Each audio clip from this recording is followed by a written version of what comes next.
Have you ever looked back at a relationship or maybe just a really intense interaction and realized that the connection you felt wasn't exactly mutual? Hmm. Like it wasn't about discovering each other, but more this uncanny feeling of being perfectly, completely seen. Right, seen, but maybe not by the actual person. Exactly. But by a version of them that felt, I don't know, almost designed just for you. Yeah, like a custom fit. That specific feeling, that kind of intoxicating, almost too good to be true connection, well, that's really the heart of what we're digging into today.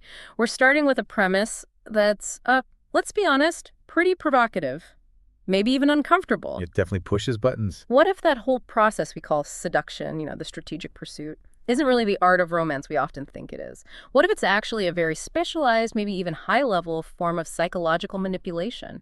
Something closer, strategically speaking, to how a crime operates than, say, how affection naturally grows. That's a heavy framing. It is. And we're pulling this from a stack of sources, some really powerful material that absolutely refuses to romanticize this. They just don't buy the romance angle. Instead, these texts look at seduction through, well, a colder lens, a clearer lens maybe, using things like criminological methods and even the philosophy of Machiavelli. Ruthless pragmatism. So strategy over sentimentality. Completely. We're talking about strategy that's like carved out of the shadows, Yeah. designed explicitly for control, not connection. Yeah. Okay, let's unpack this. Our mission today is simple, really, but I think it's incredibly important. Exposure. Laying it bare. Exactly. We want to dissect these mechanisms, these strategies, so that you, listening, can start to recognize them, see the masks, understand the calculated moves, hear the whispers meant to, well, bind you to someone else's script. Arming yourself with awareness. That's the goal, to give you the knowledge to spot this kind of psychological maneuvering before you get tangled up in it. And we absolutely have to start with nailing down that operational definition, because it's key. The source material we're working with is, frankly, chillingly consistent on this. Seduction, in this specific context we're analyzing, is defined as a kind of psychological crime. A psychological crime, wow. Yes, or even a theft of clarity. The goal isn't mutual happiness. It's not shared growth. It's singular control. Taking something from the other person. Precisely. It wounds the soul, the sources argue, because it works entirely by bending the victim's perception of reality, twisting it to fit the seducer's narrative, you see, systematically replacing any genuine connection with a performance. So it feels real, but it's hollow underneath. Exactly. And the core analogy, the one that really provides the starkest foundation for all this analysis, it comes straight out of criminology. Okay. Think about a thief. A skilled thief, anyway. They don't usually rely on brute force, right? They rely on meticulous study. Observation, planning. Right. They analyze the lock. They figure out its weak points, the exact pressure needed, the best time to make their move. The seducer, in this framework, operates identically. But the target's different. The target is you, your heart, your psyche. They study your internal weaknesses, your hidden vulnerabilities, those deep, unfulfilled longings you might not even voice. So it's the same method, different prize. Essentially, yes. Both the thief and this type of seducer are engaging in what the sources frame as a predatory act. Both are fundamentally preying on weakness. And they both want to take something. Correct. Whether it's your money, your sense of security, or, in the case of this kind of seduction, your autonomy, your emotional truth, your clarity. That analogy, the thief and the lock, it really does strip away all the romantic loss, doesn't it? It forces you to see the mechanics. Yeah, it reframes the whole interaction as fundamentally strategic, calculated. So, okay, if we're calling this a psychological crime, then, like any crime, it has to start somewhere. Choosing the right target, I guess. That's the first step. Right. So let's move into that. Section 1, the criminal nature of desire. Or maybe how desire makes you a target. Every predator, right, whether they're after your money or your emotions, they start by looking for hunger. A need, an unmet need. Yeah. Like the fraudster targets the person dreaming of getting rich quick, yeah. The pickpocket looks for someone distracted, vulnerable in a crowd. Opportunism. And our sources are arguing that the seducer, operating in this mode, does the same thing. They choose the soul that's already aching. Aching for what, though? Well, it could be anything, really. Aching for love, obviously. Maybe desperate for validation, needing someone to say you're amazing, or maybe just aching for an escape, from a life they find boring or unfulfilling. So it's an existing vulnerability, a pre-existing condition almost. Exactly. That existing need, that ache, that's the initial fuel. That's what the whole strategy runs on. And this is really the critical point of vulnerability, isn't it? Desire. Yeah. It blinds us. How so? Well, when a person is operating from that place of deep, unfulfilled longing, their critical thinking, that sort of intellectual shield we use to assess risk, to see red flags, it just dissolves. It can vanish almost immediately. You stop thinking clearly because the feeling is so intense. Precisely. We often think the easiest victim is someone naive, maybe inexperienced. But what criminology and psychology actually teach us is that the most compliant victim, the one easiest to manipulate, is the one whose greatest, deepest need is being momentarily met, regardless of where that satisfaction is coming from. So it doesn't matter if the source is toxic as long as it feels good right now. That's the danger. The immediate relief overrides the long-term assessment. Okay, so the seducer isn't like magically creating desire out of nothing. No, not usually. They're more like scouts, looking for the existing wound, the existing hunger, and then promising the exact medicine that feels like it'll stop the pain. Exactly. And the sources, they actually detail some pretty clear categories of these exploitable psychological gaps, these vulnerabilities. Well, like what? Well, the first one, and maybe this is surprising, but perhaps the easiest group to manipulate are the proud. The proud. You mean arrogant people? Not necessarily arrogant in a loud way, but individuals whose entire sense of self-worth really hinges on external confirmation. They need people to tell them they're great, or smart, or successful. They're essentially starving for validation. Ah, okay. So the seducer just needs to feed that hunger. Constantly. Apply consistent high-grade flattery. Tell them how brilliant they are, how unique their perspective is. It works like a charm because it hits their core need directly. Wow. Okay, who's next? The second group are the lonely. Their vulnerability is, well, it's more obvious, but it's incredibly profound. They just want connection. They need warmth, acceptance. They're often the easiest to embrace, quite literally, because they tend to confuse any attention, even if it's inconsistent, even if it feels a bit off, poisoned. As you said, they confuse it with genuine care. Because they want to believe it's real so badly. Desperately. So they lower their defenses almost instantly at the first sign of warmth. Okay, but hang on. Let me just push back slightly here. If I meet someone new, and maybe I compliment their work because I genuinely admire it, or I offer some comfort if they seem lonely, isn't that just being a decent human being? How do we tell the difference? That's the million-dollar question, isn't it? And it's absolutely crucial. Yeah. The key differentiator, according to these sources, boils down to two things: intent and consistency. Okay. In a genuine, authentic connection, the empathy is dynamic. It responds to the whole person. Their strengths, yes, but also their flaws, their quirks. And crucially, it's stable over time. It doesn't just switch on and off. Right, it's not conditional. Whereas in strategic seduction, the empathy is like a laser beam. It's narrow, focused only on the identified wound, the vulnerability. Give me an example, like with the proud person. Okay, take the proud person again. A strategic seducer might intentionally downplay their own achievements when talking to them, or pretend to be less knowledgeable on a topic where the proud target clearly excels. Why would they do that? It's not modesty. It's a tactic. It forces the target, the proud person, to step up, to over-explain, to basically dominate the conversation and show off their expertise. Ah, feeding the ego. Exactly. It confirms their hunger for that external validation. And the seducer isn't listening like an interested friend. They're listening like a strategist, noting exactly where the ego's entry point is. The whole strategy is built on feeding what the victim already craves, but only as a means to gain control later. Okay, I see the calculation now. So if I'm someone who desperately craves, say, a sense of belonging, and a seducer spots that, they're not actually offering me real belonging. Right. They're offering me something that feels like belonging, maybe for a little while, like a perfectly designed cage that looks comfortable from the outside. A cage designed to make you walk in willingly. Right. So I lock the door myself because it feels so good inside initially. Precisely. And this leads us straight into the core Machiavellian idea that underpins this entire stage. Okay, what's that? The mandate is, do not appeal to reason, appeal to longing. Don't try to convince their brain, convince their heart or their gut. Exactly. Machiavelli understood this perfectly. You could argue with someone's logic, maybe even defeat it with facts. But people who are driven by deep desire, they often defeat themselves. Oh, so? People will betray logic. They'll betray their own friends sometimes. They might even betray their own long-term best interests.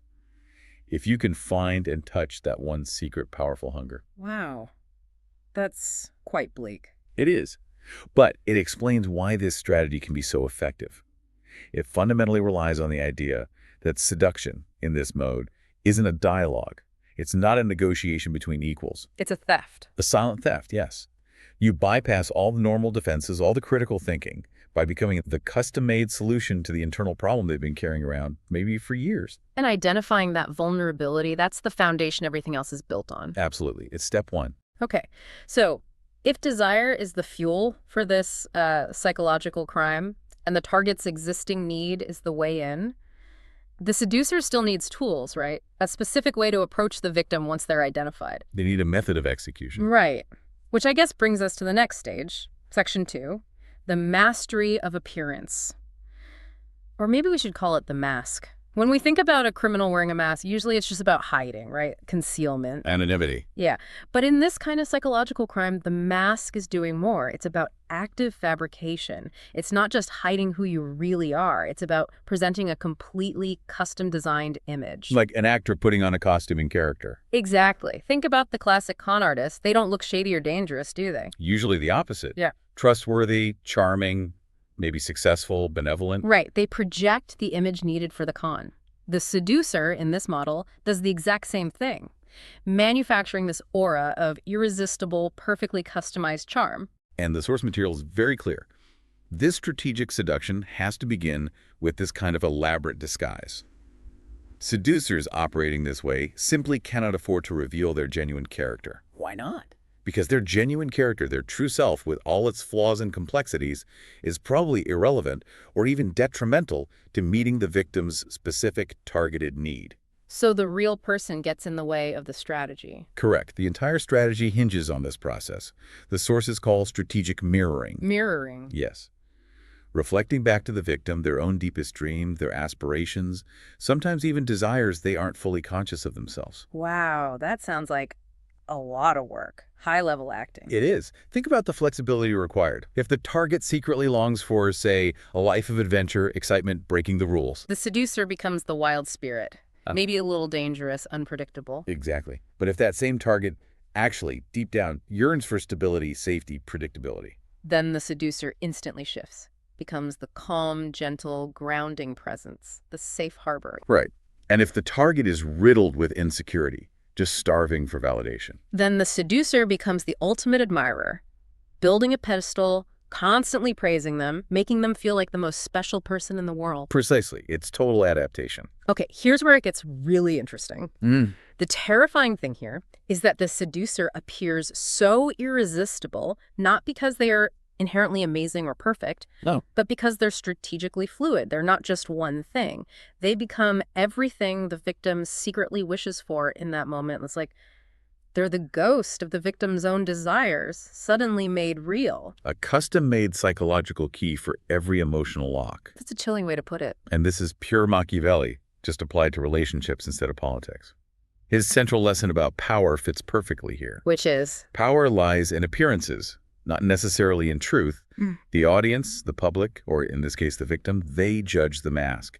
They react to the performance, not the flawed, complex, real face hiding behind it. So the seducer just needs to be a really good actor. They need to master the performance. And this takes incredible psychological energy, make no mistake. Because they're not just mimicking service behaviors, they're trying to embody an entire aspiration for the victim. Can you give more examples of these masks? Sure. Think about the sheer variety. There's the classic wounded healer mask. Ah, I think I know this one. Right. The seducer reveals a carefully chosen, usually non-threatening flaw or past hurt. Something designed to make the victim feel uniquely compassionate, strong, maybe even needed. Only I can understand or heal them. It creates an instant bond of care, but it's manufactured. Exactly. Or there's the misunderstood genius mask. This appeals specifically to victims who secretly pride themselves on their depth or insight. The seducer presents themselves as brilliant, but unappreciated by the world. Until you came along. You're the only one who truly gets me. Precisely.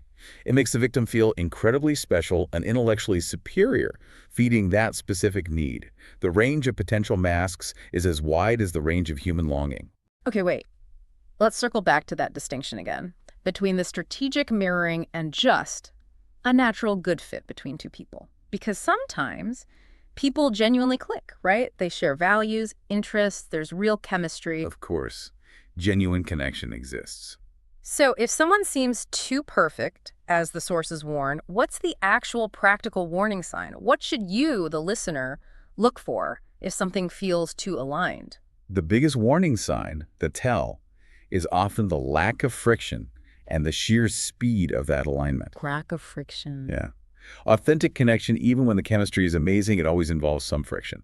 Little disagreements, misunderstandings, moments where you realize you see things differently, slow reveals of inconsistencies over time. That's normal. It's human. Okay. The strategic seducer works to eliminate friction entirely, at least initially. They do this by constantly filtering their responses, their opinions, their expressed desires, only through the lens of what they've learned about the victim's needs and wants. So they agree with everything important. Or seem to. If someone seems entirely instantly aligned with all your deep hidden needs, if they finish your sentences perfectly, not just about trivial stuff, but about your core life philosophy, your biggest dreams, your deepest fears, right from the get-go. That should be a red flag, not a soulmate sign. It shouldn't automatically be celebrated as destiny, no. It should perhaps be recognized as a potentially highly successful performance. That level of immediate, total, frictionless alignment is just, well, it's mathematically improbable in real life, which makes it a potentially powerful indicator of strategic calculation, not kismet. That makes sense. Real connection has bumps. It is texture. And crucially, the sources emphasize that the moment the mask comes off, or even slips noticeably, the spell shatters, the illusion collapses. Which is why they have to guard it so carefully. Exactly. It's why they invest so much energy in maintaining the performance, but also why they often need to control the pace of the relationship, the distance, to make sure the mask isn't exposed to too much reality too soon. Okay, so the mask is the first major tool they deploy. But to build that mask, that custom-fit illusion, they need intelligence, right? They need the blueprints. They need information, detailed operational intelligence. Right. So if the visual mask, the performance, is the outward presentation, there must be a quieter, maybe even more powerful weapon they use to gather that information, to get the design specs for the mask. There is. And that brings us to Section 3. Listening as a strategic weapon, and coupled with that, the power of uncertainty. Our sources draw this really fascinating parallel here between the interrogator in a police station, the swindler trying to get financial details, and the seducer. How so? Well, the interrogator waits, right? Listens for the slip of the tongue, the inconsistency. The swindler listens for the dream of wealth, the financial insecurity. And the seducer, in this model, listens intently for vulnerability, for the internal scripts people run on, the words the victim uses to describe their own deepest wounds, their past relationship failures, their ideal future partner. They're gathering intel through listening. Yes, and in this kind of strategic seduction, the most powerful act is very often not speaking at all. It's the calculated performance of deep, attentive listening. Making the other person feel heard. Superficially, yes. It encourages the other person to just open up, to emotionally empty their soul, as one source puts it.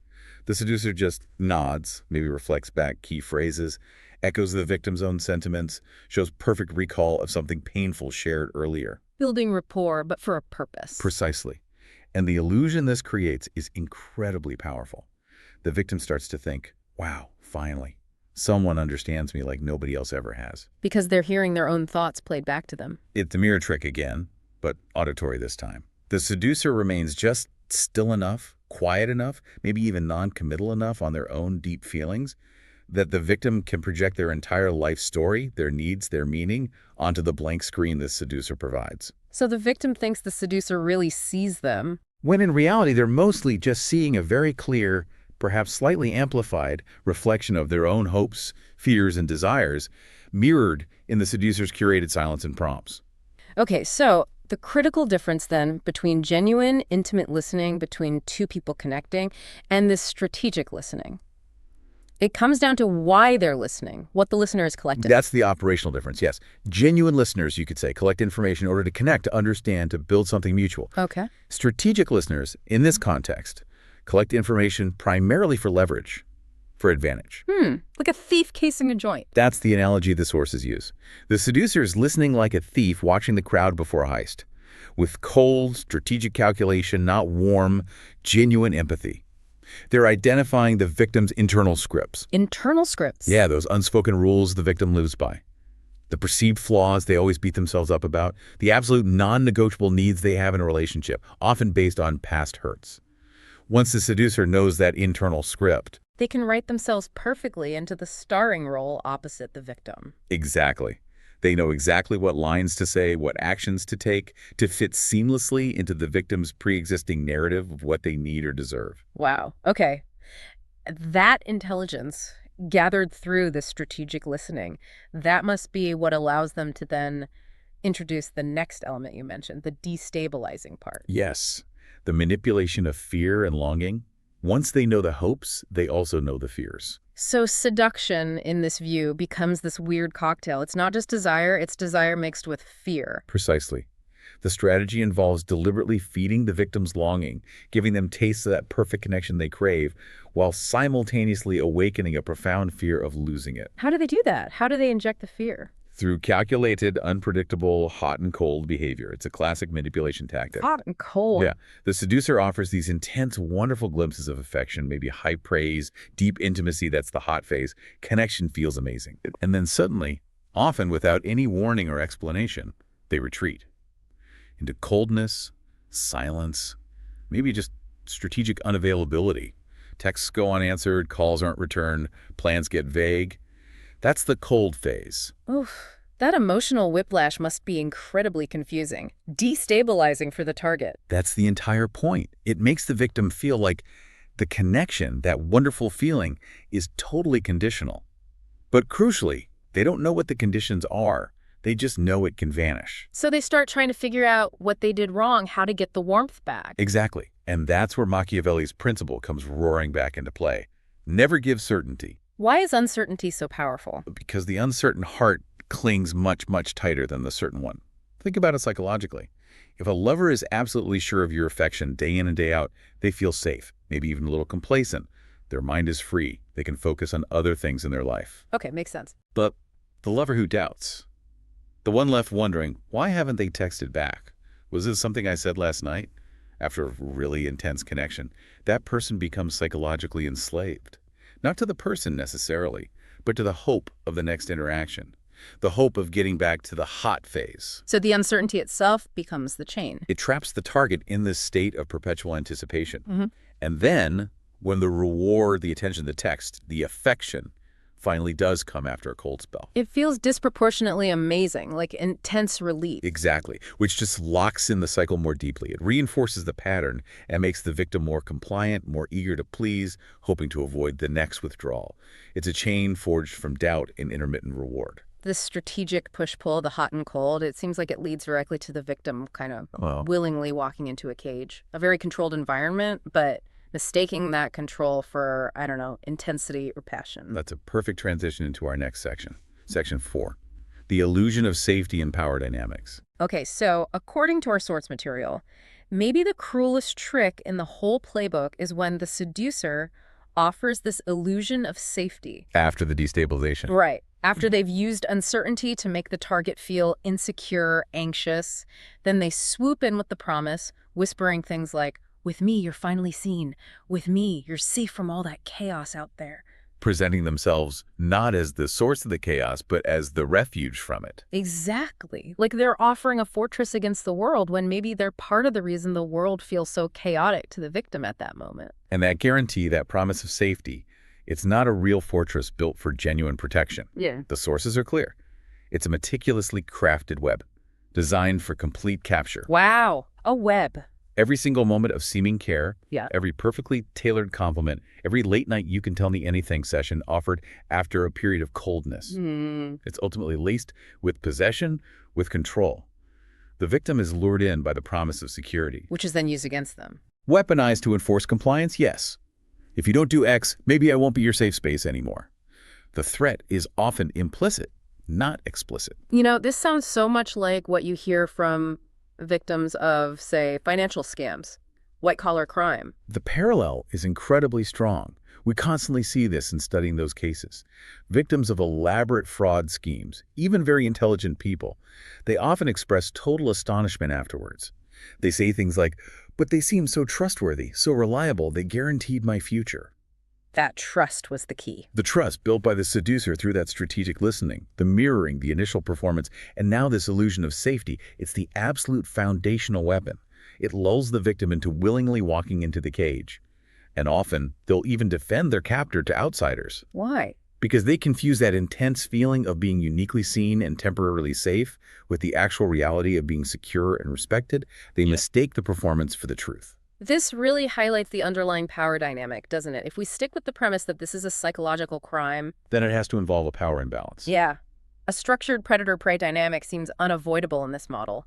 The seducer is the one writing the script, directing the action, controlling the narrative. And the victim is essentially playing the role they've been assigned, often without even realizing it. The interaction is completely asymmetrical from the start. Absolutely. Yeah. And Machiavelli's principle about control becomes paramount again here, but this time it's about distance. Distance, physical distance. Physical, emotional, communicative, all of it. The core idea is the one who controls the distance controls the power.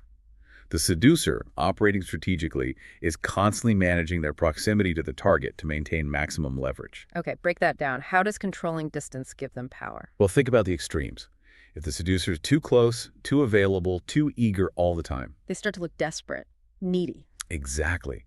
It reduces the mystery, that crucial sense of chase. The victim might gain power through that certainty. The seducer loses leverage. Okay. What about too far? Conversely, if they pull back too far, become completely unavailable or vanish. They risk losing all relevance. They lose their emotional gravity in the victim's life. The spell breaks because they're just gone. So there's a sweet spot. There's a sweet spot for maximum strategic control. It's maintained by keeping the target close enough to constantly tempt them, reminding them of that perfect alignment, the potential for warmth, but simultaneously distant enough to always haunt their thoughts during the inevitable periods of silence or coldness. God, that sounds exhausting for the target. It is. This carefully balanced dynamic, near enough to tempt, distant enough to haunt it, leads directly, the sources argue, to a kind of enslavement without actual chains. Psychological chains. Exactly. Right. Once this control over distance, communication, and certainty is firmly established, seduction ceases to be about anything resembling mutual affection.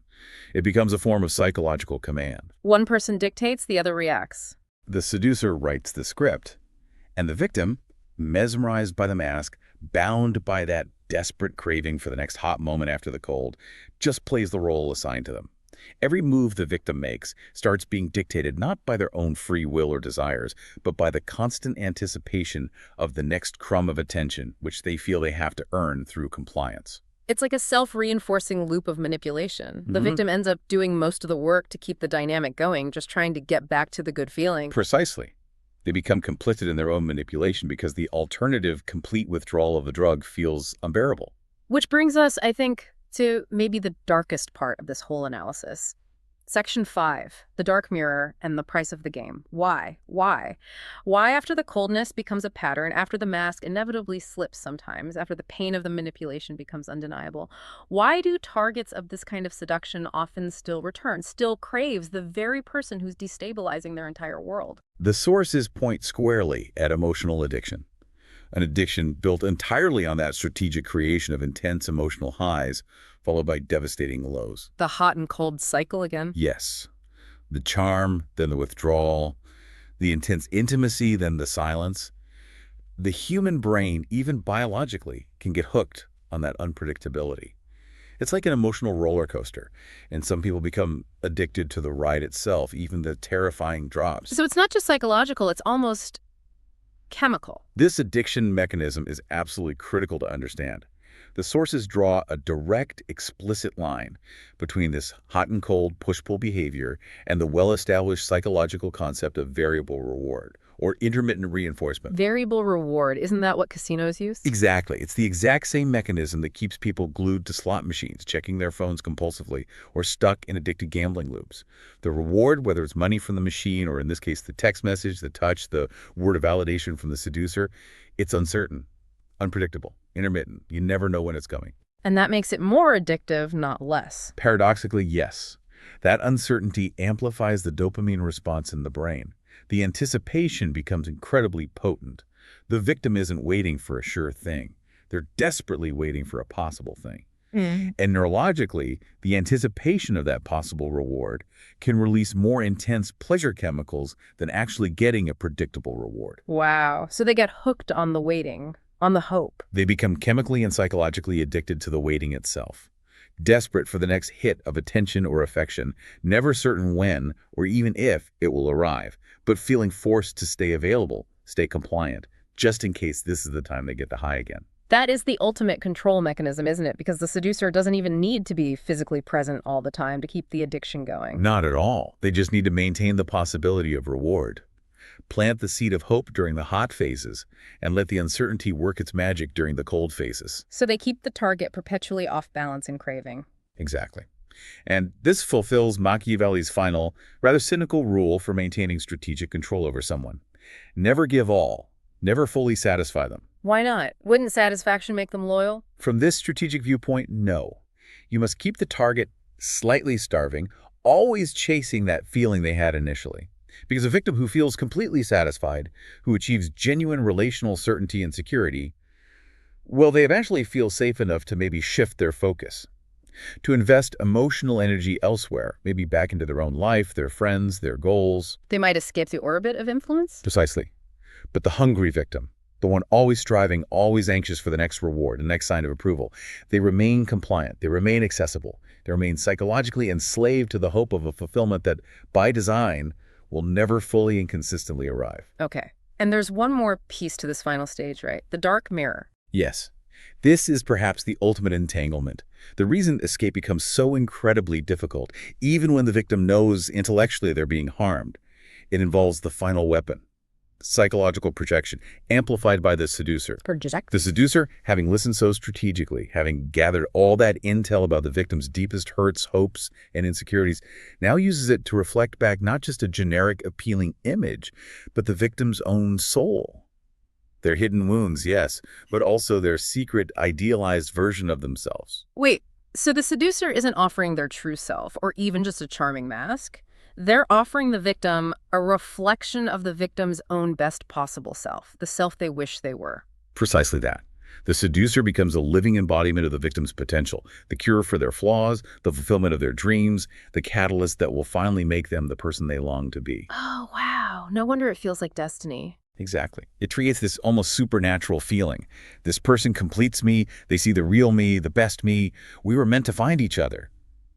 When, in truth, according to this framework, they haven't found their destiny, they've just found someone who mastered the strategy of holding up a very specific, highly flattering, custom-made mirror. They make the victim believe they've found their soulmate. When in fact, they've primarily just encountered a highly effective, deeply tailored reflection of their own internal landscape, their longings made manifest. Okay, I have to ask this then. If the victim is, in a way, falling in love with this idealized image the seducer holds up, maybe even falling in love with their own potential self reflected back at them, why does the end hurt so much? When the relationship collapses or the victim finally escapes, if they were mostly in love with themselves, shouldn't the pain be less personal somehow? That's maybe the deepest, saddest part of this whole dynamic. The victim isn't just losing the person, the seducer. They're losing the entire idealized future that the seducer seemed to promise them. And even more painfully, they're losing the perfected version of themselves that the seducer convinced them they were or could become through the relationship. It's like losing a dream. It's losing a dream of the future and a dream of the self simultaneously. Criminal psychology actually has terms for this investment: projection. The victim invests enormous emotional and psychological capital into the con, into the illusion. They pour their hopes, their identity, into believing the reflection is real and the promised future is guaranteed. And when it falls apart? When the mask finally shatters or the relationship implodes, the victim suffers this devastating dual loss. They lose the perceived relationship, sure, but often far more damaging is the loss of belief in that perfect, fulfilled version of themselves that seemed to exist only within the seducer's strategic gaze, within that manufactured dynamic. So the realization that it was all an illusion is crushing. Crushing. By the time they've fully grasped the illusion, maybe realizing they were partly in love with the idea of themselves reflected back, they're often just too addicted to the variable reward cycle, too deeply entangled in the emotional investment, and too wounded by the loss of that projected self-image to escape cleanly or quickly. The damage runs deep. This is, yeah, a truly powerful, dark form of entrapment. But we should probably turn the spotlight back onto the perpetrator for a moment. Because even the person wielding this strategy, they face risks too, right? Our sources mention a warning for the seducer themselves. Absolutely. There's a profound peril for the seducer, too. Which is, well, by necessity, the seducer becomes a prisoner of their own performance. Think about it. They have to constantly maintain these elaborate, custom-made masks. They live in a state of perpetual acting, which eventually renders them incapable of experiencing or even offering genuine truth or vulnerability themselves. You get lost in the role. Completely. They manipulate until every relationship, maybe even their own inner life, becomes just another exhausting illusion, a constant calculation of risk, reward, and image management. And that's the truly corrosive nature of adopting this strategy long-term. If you spend your life strategically listening only for leverage, for weakness, rather than listening with empathy, with love, you eventually lose the very capacity for sincere connection. You damage your own humanity. It isolates them. Profoundly. And Machiavelli himself, remember, despite all his ruthless pragmatism, warned about this. He warned that fortune, or fate, eventually devours the arrogant, the overconfident, the strategically careless. Eventually the masks do collapse, the performance fails, the energy runs out. And the isolated predator can very easily become the prey themselves, perhaps targeted by someone even more skilled in the game. It's a profoundly unstable, unsustainable way to live. Okay. We've covered a lot of ground here. 5 distinct phases of this. Psychological prime, as the sources frame it. From finding the vulnerable target, building the mask, using strategic listening and uncertainty, creating the illusion of safety, and finally wielding that dark mirror and addiction. Yeah, it's a comprehensive model. So if we try to synthesize all of this, bring it together, what's the final takeaway from this deep dive? Well, the conclusion, based strictly on these Machiavellian and criminological frameworks we've explored, seems pretty undeniable. Seduction, when viewed through this specific lens, is absolutely not about love. It's meticulous theater. It's high-stakes psychological strategy. Performance, not partnership. Precisely. Yeah. Its greatest weapons are fundamentally psychological.